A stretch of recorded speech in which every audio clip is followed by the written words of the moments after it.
신명기 27장 보겠습니다. 27장부터 모세의 세 번째 설교가 시작됩니다. 먼저 가나안에 들어가서 살 때에 어떻게 하면 축복과 저주가 임하게 될지를 말씀을 하는데요. 1절 봅니다. 모세와 이스라엘 장로들이 백성에게 명령하여 이르되 내가 오늘 너희에게 명령하는 이 명령을 너희는 다 지킬지니라. 너희가 요단을 건너 네 하나님 여호와께서 네게 주시는 땅에 들어가는 날에 큰 돌들을 세우고 석회를 바르라. 그럽니다. 여기서 석회를 바르는 것은 돌에 새긴 글자를 선명하게 하기 위해서 이렇게 말씀하시는 겁니다. 언제나 율법을 기억하고 지키라는 그런 의미가 담겨 있는 거죠. 그리고 3절 요단을 건넌 후에 이 율법의 모든 말씀을 그 위에 기록하라. 그리하면 네 하나님 여호와께서 네게 주시는 땅 곧 젖과 꿀이 흐르는 땅에 네가 들어가기를 네 조상들의 하나님 여호와께서 네게 말씀하신 대로 하리라.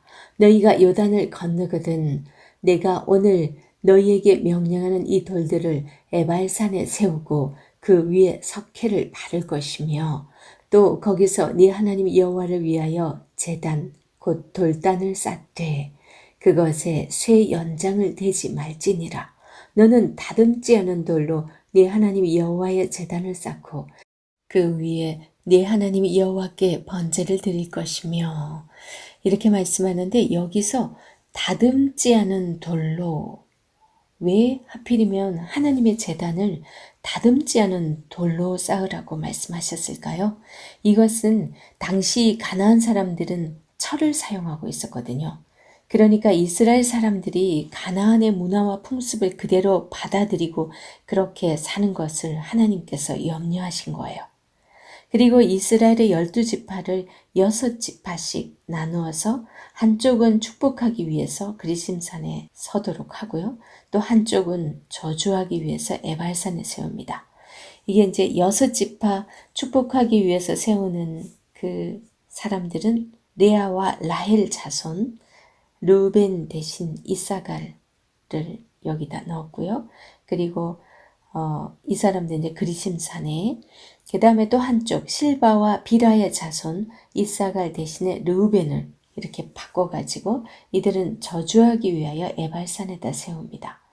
좀 여기 지파를 나눠 놓은 것도 조금 의미가 있는 것 같죠?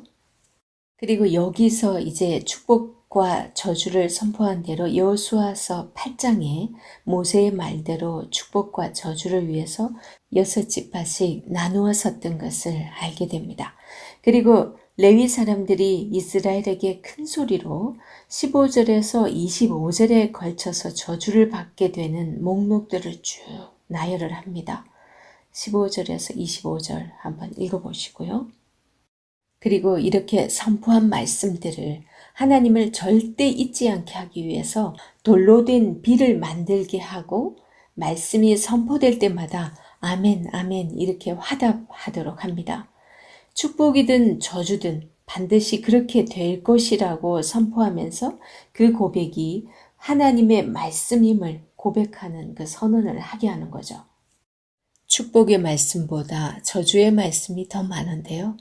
그만큼 이렇게 하면 축복을 받고 이렇게 하면 저주를 받는다. 그러면 그렇게 저주받는다고 하는 거는 안 하면 되는 거거든요. 그만큼 하나님께서 그 이스라엘 백성들을 사랑하시고 그리고 그 백성들을 가나안 땅, 그 정말 우상을 많이 섬기는 좋지 못한 습관을 가진 그 사람들 속에 들여보내면서 하나님께서는 너무 그들 따라할까봐 염려가 됐던 거예요. 그런 하나님의 그 어미와 같은 그런 마음이라는 거 알고 우리가 축복과 저주를 읽으면서 우리 역시도 아멘 했으면 좋겠습니다. 그만큼 사랑하는 자일수록 저주받을 짓은 안 하기를 원하는 게 부모 마음이잖아요. 그래서 27장 26절은 이 율법의 말씀을 실행하지 아니하는 자는 저주를 받을 것이라 할 것이요 모든 백성은 아멘 할지니라. 이렇게 말씀을 합니다. 그리고 이제 신명기 28장 순종하여 받는 복에 대한 말씀과 그 다음에 불순종하여 받는 저주의 말씀이 또 계속 선포가 됩니다. 여기서도 순종하여 받는 복의 말씀보다도 불순종하여 받는 저주의 말씀이 더 깁니다.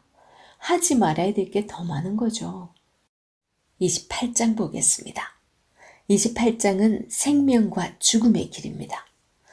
주의 백성들은 평안과 복을 누릴 수 있는 비법이 성경에 명확하게 제시되어 있다는 사실을 우리는 알고서 말씀을 읽으면 도움이 될 것 같습니다. 1절에서 14절은요. 축복의 말씀입니다. 그 중에서도 3절에서 6절은 6가지 복에 대해서 말씀을 하고요. 7절에서 13절은 6가지 약속을 해주고 계십니다. 축복 3절에서 6절 이것과 또 저주 16절에서 19절 서로 구조적 평행을 이루고 있죠. 그래서 다시 순종하여 받는 축복과 불순종하여 받는 저주에 대해서 좀 더 자세하게 27장에 비해서 좀 더 자세하게 설명을 하고 있습니다. 그만큼 죄의 길이가 더 길어요. 그죠? 그 죄의 길을 떠나기를 바라시는 하나님의 마음이 잘 나타나 있습니다.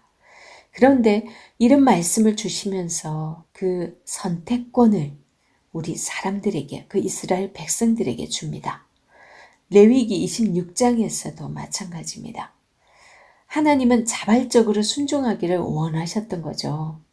그래서 저주의 말씀을 더 길게 하신 것은 사랑하는 자녀에게 잔소리 많이 하는 그 부모의 그 마음과 너무나 흡사합니다. 악인이라 할지라도 또 그 길에서 돌이켜 생명 얻기를 원하시는 하나님의 사랑이 돋보이기도 합니다.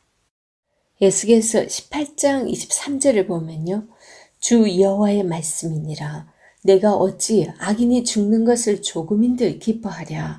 그가 돌이켜 그 길에서 떠나 사는 것을 어찌 기뻐하지 아니하겠느냐. 이렇게 말씀을 하십니다. 신명기 28장 축복과 저주가 있는 이 말씀 결국은 우리의 선택에 달렸다라는 거 기억하면서 28장은 면밀하게 찬찬히 한번 읽어보시기 바랍니다. 크게 어려운 말씀 없습니다. 다 읽어보면 내용을 이해할 수 있는 부분입니다. 28장 말씀을 보다 보면 죄와 쾌락을 쫓는 삶은 스스로 무덤을 파는 삶이라는 것을 아주 잘 말씀해 주고 있습니다. 이제 29장 보겠습니다. 29장은 모압 땅에서 세우신 언약입니다. 모압 언약이라고 하죠. 가나안 입성 2달 전 모압 평야에서 선포된 말씀인데 모세의 마지막 말씀이라고 볼 수 있겠죠. 오늘날 우리에게도 주시는 권면이고 훈교이기 때문에 우리가 귀담아 들어야 될 것 같습니다. 29장 호렙에서 이스라엘 자손과 세우신 언약 외에 여호와께서 모세에게 명령하여 모압 땅에서 그들과 세우신 언약의 말씀은 이러하니라. 모세가 온 이스라엘을 소집하고 그들에게 이르되 여호와께서 애굽 땅에서 너희의 목전에 바로와 그의 모든 신하와 그의 온 땅에 행하신 모든 일을 너희가 보았나니 곧 그 큰 시험과 이적과 큰 기사를 네 눈으로 보았느니라. 그러나 깨닫는 마음과 보는 눈과 듣는 귀는 오늘까지 여호와께서 너희에게 주지 아니하셨느니라. 주께서 40년 동안 너희를 광야에서 인도하셨거니와 너희 몸에 옷이 낡아지지 아니하였고 너희 발에 신이 휘어지지 아니하였으며 너희에게 떡도 먹지 못하며 포도주나 독주를 마시지 못하게 하셨음은 주는 너희의 하나님 여호와이신 줄을 알게 하려 하심이니라. 29장 1절에서 호렙에서 이스라엘 자손과 세우신 언약 외에 이 말씀은 시내산 언약 외에 하나님께서 새 언약을 주시는데 이 모세오경에 이미 새 언약을 말씀을 하고 있습니다. 예레미야서 30장에서 33장, 여기 핵심이 뭐냐면 하나님께서 그렇게 할 수 있게 우리의 마음을 변화시켜 주신다라는 그 새 언약을 말씀을 하고 계시거든요. 그래서 새 언약은 신약에서 예수님이 오심으로 이루어지는데, 그것은 마음의 할례를 통해서 성령께서 내 마음에 오심으로 인해서, 내주하심으로 인해서 가능한 그 말씀을 구약에서부터 하고 계시다는 거예요. 그리고 7절에서 8절, 여기에서 헤스본 왕 시온과 바산 왕 옥을 물리치시고 르우벤, 갓, 므낫세 반지파에게 기업을 주었다라고 하면서, 또한 10절에서 15절에서는 지금 너희들이 여호와 앞에 있는 것은 여호와 하나님의 언약에 참여하기 위함이고, 그 1차 대상자인 아브라함과 이삭과 야곱에게 맹세하신 대로 너희를 이제 2차 언약의 대상자로 자기 백성이 되게 하셨다라고 지금 말씀을 하고 계세요. 그러면서 하나님께서 너희의 하나님이 되게 하려 함이라고 하면서 회복을 말씀을 하십니다. 그리고 율법을 지켜 행할 것을 권면하고 있습니다. 1차 언약의 대상자인 아브라함과 이삭과 야곱과 맺은 것과, 그 다음 2차 대상자인 지금 듣고 있는 이스라엘의 출애굽 2세대들, 이 사람들, 그 다음에 3차 대상자, 앞으로 태어날 자녀들을 동일시해서 말씀을 함으로 인해서 하나님과의 약속은 누구와 하시든 간에 차별이 없음을 우리는 알 수 있습니다. 이 말씀은 로마서 10장 13절의 말씀, 누구든지 주의 이름을 부르는 자는 구원을 받으리라 하는 말씀과도 일맥상통합니다. 새 언약에 대한 예표이기도 하고요. 특별히 19장 19절 한번 봅니다. 이 저주의 말을 듣고도 심중에 스스로 복을 빌어 이르기를 내가 내 마음이 완악하여 젖은 것과 마른 것이 멸망할지라도 내게는 평안이 있으리라 할까 함이라. 이게 혹시 우리 많은 사람들의 마음 아닐까요? 마음이 완악한 자들의 특징이 뭐냐면요. 나는 괜찮겠지, 설마. 아유, 하나님이 설마 그렇게 하시려고. 그런 마음입니다. 그런 마음을 하나님께서 알기라도 하시듯이 21절에서 이렇게 말씀합니다. 여호와께서 곧 이스라엘 모든 지파 중에서 그를 구별하시고 이 율법책에 기록된 모든 언약의 저주대로 그에게 화를 더하시리라. 여기서 구별한다라는 것은요, 구별하여 거룩하다라는 그런 의미하고 다릅니다. 여기서는 축출해낸다라는 그런 의미입니다. 그리고 22절에서 28절은요, 미래에 나타날 전망을 말씀하고 이제 감추인 것을 말씀을 합니다.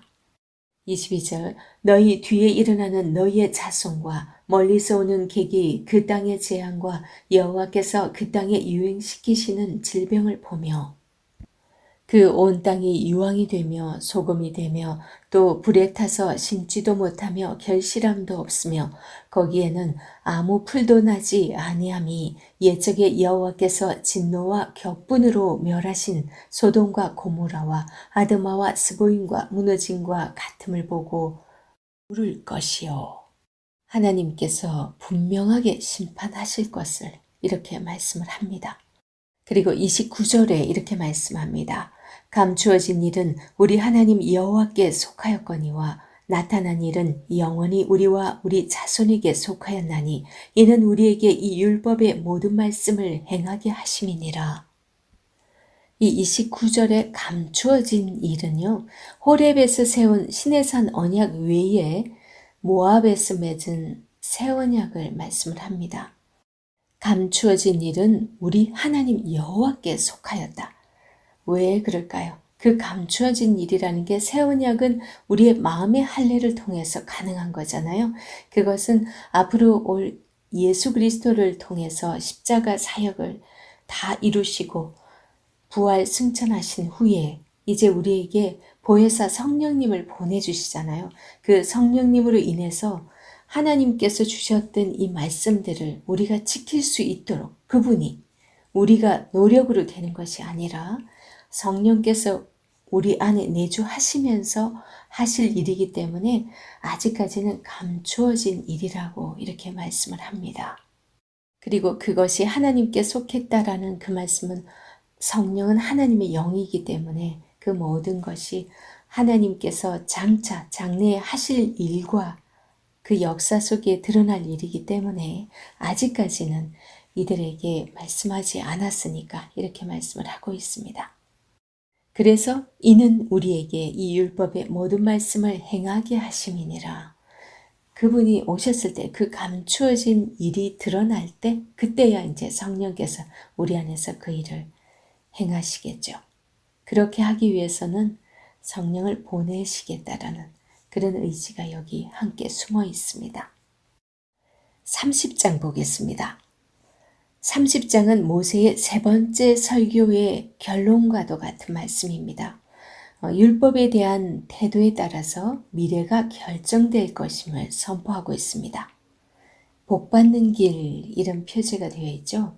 내가 네게 진술한 모든 복과 저주가 네게 임함으로 네가 네 하나님 여호와로부터 쫓겨난 모든 나라 가운데서 이 일이 마음에서 기억이 나거든 너와 네 자손이 네 하나님 여호와께로 돌아와 내가 오늘 네게 명령한 것을 온전히 따라 마음을 다하고 뜻을 다하여 여호와의 말씀을 청종하면 네 하나님 여호와께서 마음을 돌이키시고 너를 긍휼히 여기사 포로에서 돌아오게 하시되 네 하나님 여호와께서 흩으신 그 모든 백성 중에서 너를 모으시리니 네 쫓겨간 자들이 하늘가에 있을지라도 네 하나님 여호와께서 거기서 너를 모으실 것이며 거기서부터 너를 이끄실 것이라. 30장에서 주된 내용은 말씀에 불순종하여서 세계 각지로 흩어지는 벌을 받게 될지라도 여호와 하나님께로 돌이켜 회개하면 포로에서 돌아오게 하신다라는 거예요. 이것은 오늘날 우리가 아무리 죄악길을 혹시 갔었더라도 언제라도 다시 돌이키면 하나님께서 또 회복시키신다라는 약속도 되겠죠. 그렇다고 그거 믿고 함부로 죄악길로 갔다가는 악의 포로가 되면은 쉽지 않아요. 예수님께서도 그 탕자의 비유에서 아버지께 패역한 아들이었던 그 탕자가 회개하고 돌아왔을 때 죄를 묻지 않고 반가이 맞아주시고 잔치까지 벌이는 그 모습을 비유를 들고 있잖아요. 그 비유를 통해서 하나님 아버지의 모습을 보여줍니다. 하나님은 잃어버린 영혼 하나가 속히 언제라도 회개하고 주님 품으로 돌아오기를 간절히 기다리고 계심을 우리는 그 예화를 통해서도 알 수 있습니다. 물론 예수님께서 그 당시는 종교 지도자들이 첫째 아들이라는 것을 비유로 하면서 그들에게 은근히 회개하지 않는 그들의 모습을 비꼬고 있는 말씀이긴 하지만요. 그런 비유에서도 주님의 마음을 우리는 읽을 수가 있습니다. 그래서 30장 1절에서 6절의 이 말씀에는 특별히 마음의 기억이 나거든. 이거는 이제 망하고 나서도 말씀이 기억나서 다시 그 말씀을 청종하면 여호와 하나님이 긍휼히 여겨 주시겠다라고 말씀을 하고 계신 겁니다. 그리고 6절에서 하나님을 사랑하게 하신다고 그렇게 말씀을 하세요.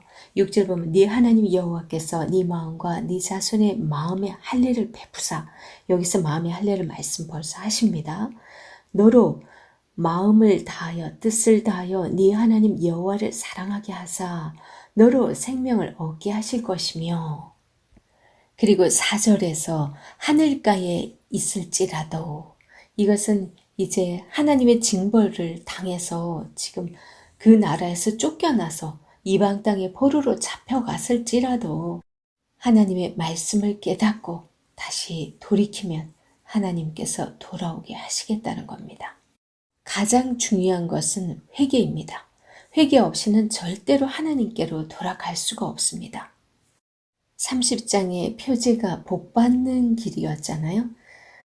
하나님의 자녀들이 복받는 길은 오직 말씀에 순종하는 길밖에 없습니다. 요한일서 4장에도 보면 여호와를 사랑하려면 그의 계명을 지킬지니라. 율법을 크게 두 가지로 말하면 하나님 사랑, 이웃 사랑이잖아요. 그래서 우리가 하나님을 사랑한다고 하면서 형제를 미워한다면 그것은 거짓말하는 자니 그러죠. 그 하나님을 사랑한다라는 그 메시지에 엄청난 많은 것이 거기 담겨 있는 거예요. 왜냐하면 하나님께서 말씀하셨던 613개조의 그 율법이 있잖아요. 그것을 지키는 사람이 하나님을 사랑하는 자라고 할 수 있는 거지. 정말 그건 내몰라라 하면서 그냥 입술로만 말로만 하나님 사랑해요 라고 말한다고 하나님께서 만홀히 여기시지 않는 분이라고 하시는데 그 마음을 모르겠어요. 정말 우리가 복받길 원하신다면 30장 1절에서 11절까지 이 부분을 자주 읽어보시기를 권면합니다. 큰 구조에서 보았을 때 4장에서 11장과 29장에서 30장 이 모두 모압에서 하신 말씀인데요. 둘 다 마음의 할례를 즉 마음의 변화를 강조하고 있습니다. 이 마음의 변화 없이는 절대로 우리가 율법을 지키지 못하기 때문이죠. 오늘날도 우리가 말씀에 순종하고 산다라는 게 우리 의지는 세워보지만 작심삼일이죠. 작심삼일도 안 갈 때가 너무 많습니다. 우리가 마음으로 생각으로도 얼마나 범죄를 많이 하는지. 그래서 정말 율법을 잘 지키기 위해서는 하나님께서 우리 가운데 마음의 할례를 주셔서 그 마음의 변화를 통해서 죄로 가득 찬 우리가 하나님의 말씀을 지킬 수 있는 길은 오직 하나님께서 우리에게 마음의 할례를 행해 주셔야 가능한 일입니다. 그것이 이제 성령께서 내 안에 오셔야만이 내가 말씀을 지킬 수가 있는 것이죠. 그러니까 이 구약에서의 말씀조차도 하나님께서 예수 그리스도를 통해서 우리의 죄를 대신하고 올라가셔서 보혜사 성령님을 보내지 아니하시고서는 도저히 우리를 구원할 길이 없으신 거예요. 그래서 오직 우리가 할 길은 주님께 우리의 연약함을 고백하고 주님의 긍휼을 구하는 길밖에 없습니다.